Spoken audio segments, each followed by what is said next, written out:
Photoshop, how to crop. As I'm sitting here wondering how I can best help people with my software knowledge, this seems to be a question that a lot of people are searching for every month. And I thought I can actually answer that. So in today's video, I'm going to be doing that. And we're going to go and crop a photo. Which photo should we do? I think today what we're going to do is we're going to crop this photo of the Bella Vaso candle. This is a candle from my candle range at sanluca.com.au. And what I want to do is make this a square instead of it being a rectangle. So how do we do that? Well, let's open Photoshop. Step one's obviously to have Photoshop. Now, there's a few things that you can do to crop. You could always use the crop tool, which is this one here. And when you click it, what it's going to get you to do is resize the image to where you want it. So you get it to like maybe around about a square size. And if you press enter, it will crop your image for you. Now, that's all well and good. However, what I don't like about this cropping is that if I wanted to move it, or if I do the crop and then later on go, oh, you know what, I think the wick is a little bit too close to the top there, I might move it down. All of a sudden, we've got blank space. And there's no way to reverse it unless you press Command Z or whatever. But let's say you did the crop today, you saved the image, and then you come in tomorrow and you have that realization that the wick's too high.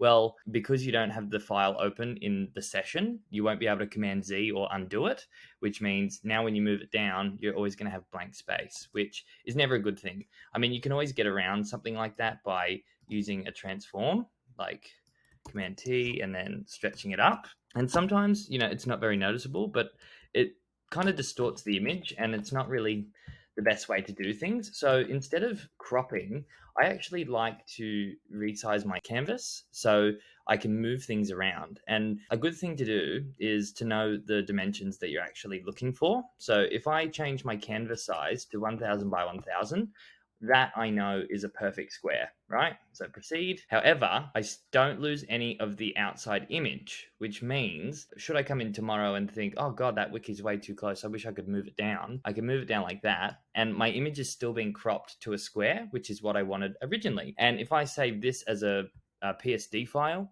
that means I've always got this cropped version of the image and I've got the ability to move it around or, make it a little bit larger and play around with maybe the rule of thirds, or it just gives you more flexibility over what you can do. Always when you're working in Photoshop, you want to think about how you can do what you're trying to do with as least amount of risk as possible. Because once you remove something or you erase something and you go too far, sometimes it can be hard to get it back to how you wanted it, or you have to start all over again. And sometimes you do a lot of work and it all just becomes a waste of time. So that's two ways that you can crop. I would always recommend way number 2 because like I said, it allows you to go back and change anything if you don't like it. But yeah, that's how you crop in Photoshop. If you liked this video, please make sure you give it a thumbs up. I'm brand new to talking about software here on YouTube. Over the last 15 years, I've done heaps of different stuff. Like I've done graphic design, so I have a bit of Illustrator knowledge. I have Photoshop. I'm now a systems administrator, so I'm working with tons of different softwares every single day. And my hope is just to share my knowledge and help people, overcome obstacles that I've, maybe experienced before. So yeah, make sure you give this video a like if you liked it, and have a look at my other videos. If you find anything, if you use any of the same sort of programs that I use and you want to know anything about them, just let me know and I can make a video about it. All right, I'll catch you later. Bye.